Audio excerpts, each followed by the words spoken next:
할렐루야. 6월 29일 날 화요일 날 아침입니다.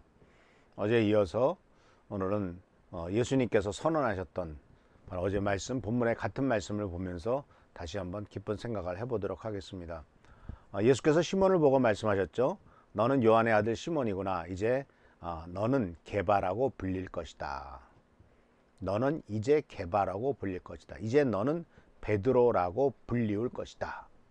앞으로 그렇게 내 이름이 바뀌어질 것이고 동시에 많은 사람이 너를 더 이상 시몬으로 기억하지 않고 베드로로 기억할 것이다 라고 말씀하신 것이죠. 예수님의 대단한 선언입니다. 또는 다른 번역에 이렇게 되어 있습니다. 내가 시몬이구나. 앞으로는 너를 게바라고 부르겠다. 너를 게바라고 부르겠다. 예수님께서 그렇게 하신 것이죠. 시몬이 아니다. 너는 게바라고, 나는 너를 게바라고 부르겠다. 근데 이 호칭은요, 베드로라고 부르기도 하다가도 시몬이라고 부를 때도 있습니다. 복음서에 보면 언제 시몬이라고 부르게 되냐면은 그가 흔들릴 때는 시몬이라는 말로 표현을 해놓은 것을 발견할 수가 있어요. 그러니까 저 복음서를 한번 자세히 한번 읽어보시길 바랍니다. 베드로에 대한 얘기가 나올 때 처음에 너는 시몬이구나 베드로라고 부르겠다라고 말씀하신 이후에 시몬이라고 부를 때와 베드로라고 부를 때가 언제 그렇게 불러지고 있느냐. 근데 오늘 말씀 속에서 예수님께서 이제 너는 내가 시몬이구나 앞으로는 너를 게바라고 부르겠다라고 이 말씀하신 말씀은 예언적인 선포입니다. 예수님에 대한 다양한 글, 특히 리더십에 대한 책을 쓴 사람이 로리 조스 벤스라는 사람이 여자분인 것 같은데 그분이 쓴 책이 여러 권이 있는데 이분이 쓴 책 중에서 예수님의 그 독특한 가르침과 예수님의 리더십과 이런 것들을 이제 가르쳐 주면서 이 부분에 대해서 너는 시몬이구나 이제 바로 게바라고 부르겠다라고 말씀하신 것을 해석하면서 이렇게 말했습니다. 억만금의 재산보다 우리가 다음 세대 또는 내 자식에게 넘겨줄 것은 한마디의 예언을 물려주라라는 것이었습니다. 너는 지금 이렇구나. 그러나 너의 인생은 앞으로 어떻게 될 것이다 라고 하는 예언적인 것. 다시 말하자면 변화의 가능성. 그것을 물려주라는 겁니다. 그러니까 예수님께서는 현재의 모습에 집착하시지 않으셨고 현재의 모습이 영원히 갈 것이라고 생각하지 않으셨다는 것이죠.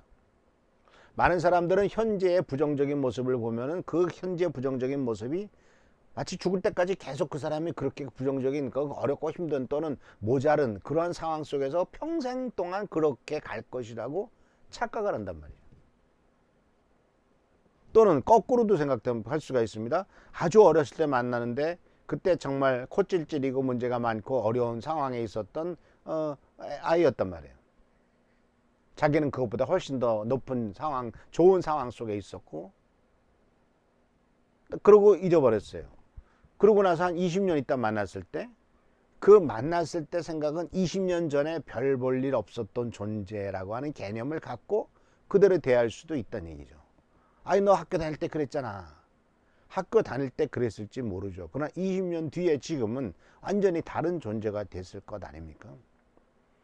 그래서 사랑하는 성도 여러분, 이것은 우리들이 실수하는 것 중에 하나가 현재 모습을 보고 미래까지 점치려고 하는 것이죠.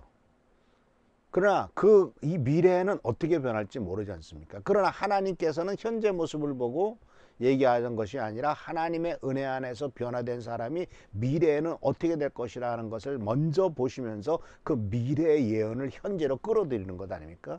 너는 시몬이구나. 아니다. 너는 게바가 반석이 될 것이야. 반석이라고 부르게 될 것이다 라고 미래 사실을 현재로 끌어들여서 현재의 부족한 모습 속에 그냥 덮어 씌우지 않습니까?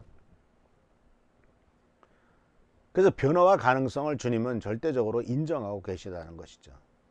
그렇기 때문에 사랑하는 성도 여러분, 현재 우리들의 자녀들의 모습 속에서 또는 우리들의 가까운 사람들의 모습 속에서 부정적인 모습 때문에 힘들고 고통스럽고 어려울 때가 없지 않아 있겠죠. 그러나 사랑하는 성도 여러분, 절대로 우리들은 현재의 모습이 영원하다라고 생각하지 마시길 바랍니다.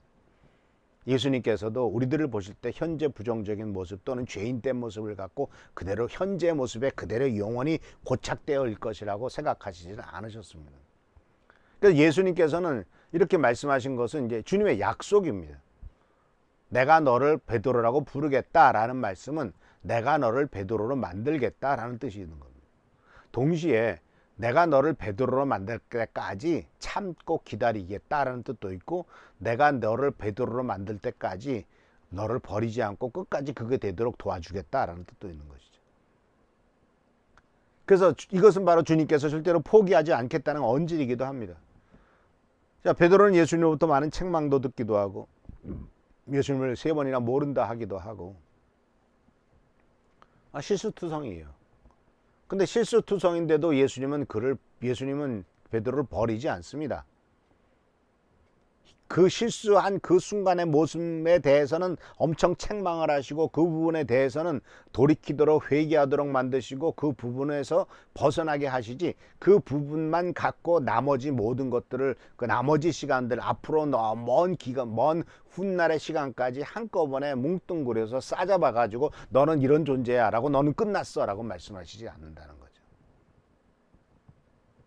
그래서 하는 성도 여러분, 우리들은 주님으로부터 이런 것들을 배우고 동시에 우리들을 향한 주님의 뜻도 이렇다라는 사실을 기억하시길 바랍니다. 그래서 이런 모습 속에서 우리는 뭘 발견하게, 예수님의 말씀 속에서 뭘 발견하게 되냐면, 예수님은 베드로에게 희망을 거셨어요. 또는 베드로에게 희망을 보여주셨어요. 그리고 또한 베드로를 기대하셨어요. 시몬에게 기대하셔서 베드로가 될 수 있도록 하셨고, 동시에 또 한 가지 중요한 것은 예수님은 시몬을 믿어주셨다는 거죠. 그래서 베드로가 되게 하셨다는 거죠. 동시에 예수님께서는 베드로라는 이름을 주심으로써 미래를 제시하고 계시다라는 거죠. 지금도 마찬가지입니다. 주님은 여전히 우리들을 향해서 희망을 보여주시고 있습니다. 희망을 제시하십니다. 그리고 또 우리들이 주님의 뜻에 합당하게 축복받는 존재로 나아갈 것을 기대하고 계십니다. 또한 우리들을 믿어주십니다. 우리가 넘어지고 자빠지고 좌절하고 죄짓고 실망하고 포기하려고 하고 이런 상황에 빠진다 할지라도 주님은 우리를 믿어주세요. 그러면서 앞날을 제시하시죠. 가장 위대한 앞날은 하늘에서 저 위대한 천국의 하늘나라, 정말 고통이 요한계시록에서 말하고 있는 이 하늘나라를 우리들에게 제시한 것이 아니겠습니까? 그래서 사랑하는 성도 여러분, 주님께서 이렇게 말씀하신 것 속에서는 정말 진정한 우리들의 미래를 걸 수가 있습니다. 그래서 예수님께서 시몬에게 베드로라고 말한 것은 이 아까 말씀드렸던 것처럼 예언적인 선포인데, 이 전도서 7장 1절에서 이런 말이 하고 있어요. 이런 말을 했습니다. 좋은 이름이 귀한 향유보다 낫고 죽는 날이 태어난 날보다 낫다. 이 베드로라는 말, 페트로스라는 말은 피터, 영어로 피터죠. 아마 스페인이나 영어권에서는 흔한 이름들이 됐어요. 많은 사람이 페트로스라고 하는 이름을 쓰고 피터라는 이름을 씁니다. 그래서 좋은 이름이 된 거죠. 반석이라고 하는 좋은 이름. 그래서 솔로몬이 쓴 전도서에서는 이렇게 말하죠. 좋은 이름이 귀한 향유, 값비싼 향유보다도 훨씬 더 낫다라고 말합니다. 그래서 사랑하는 성도 여러분, 이와 같이 주님께서는 베드로를 향해서 현재 모습을 보고 말씀하신 것이 아니라 미래를 보고 선언하시면서 약속하셨고 열심을 내시겠다고 하셨고 절대로 포기하지 않겠다고 말씀하셨습니다. 여전히 우리를 향해서도 주님은 약속하시며 열심을 내시며 포기하지 않으실 것입니다. 우리가 우리들 자신을 볼 때는 믿을 수 없고, 또 어떤 때는 열심히 떨어지고 어떤 때는 포기하고 싶지만, 우리들 자신을 근거로 해서 신앙생활이나 또는 우리의 모습을 보면서 어떻게 앞날을 생각하지 마시고, 주님이 나를 포기하지 않겠다고 하고 주님이 약속하셨고 주님이 열심을 내시겠다고 한다면 그 주님의 열심 앞에 내가 순종하고 그 열심을 따라가는 성도님들 되시길 바랍니다. 주께서 우리들을 그렇게 만드실 것입니다. 하나님의 열심이 우리들을 그렇게 이끌어 가실 거라는 사실을 잊지 마시기를 바랍니다. 아브라함의 생애도 마찬가지예요. 하나님 아브라함에서 아브라함으로 이름을 바꾸셨을 때 내가 그렇게 만들겠다라는 뜻이거든요. 우리들의 삶 속에서도 그와 같은 축복과 은혜가 넘치게 될 줄 믿습니다. 기도하겠습니다. 좋으신 주님 은혜를 감사합니다. 오늘도 주님의 은혜 가운데서 아버지 새로운 하루가 시작되었습니다. 시몬을 베드로로 부르시고 아브라함을 아브라함으로 부르신 주님, 이와 같은 주님의 열심과 주님의 약속과 주님께서 하시겠다고 하는 그런 위대한 아버지의 도전 속에서 우리가 순종하며 하나님을 의지하고 섬기는 우리의 삶이 되도록 축복하여 주옵소서. 하나님의 뜻에 합당하게 살아가도록 도와주시고 승리하는 삶, 복된 삶 되도록 주여 인도하옵소서. 주께 감사하고 예수님의 이름으로 축복하며 간절히 기도하옵나이다. 아멘. 오늘도 주님의 은총과 사랑 가운데 승리하는 여러분 되시길 축원합니다. 할렐루야, 축복합니다. 간절히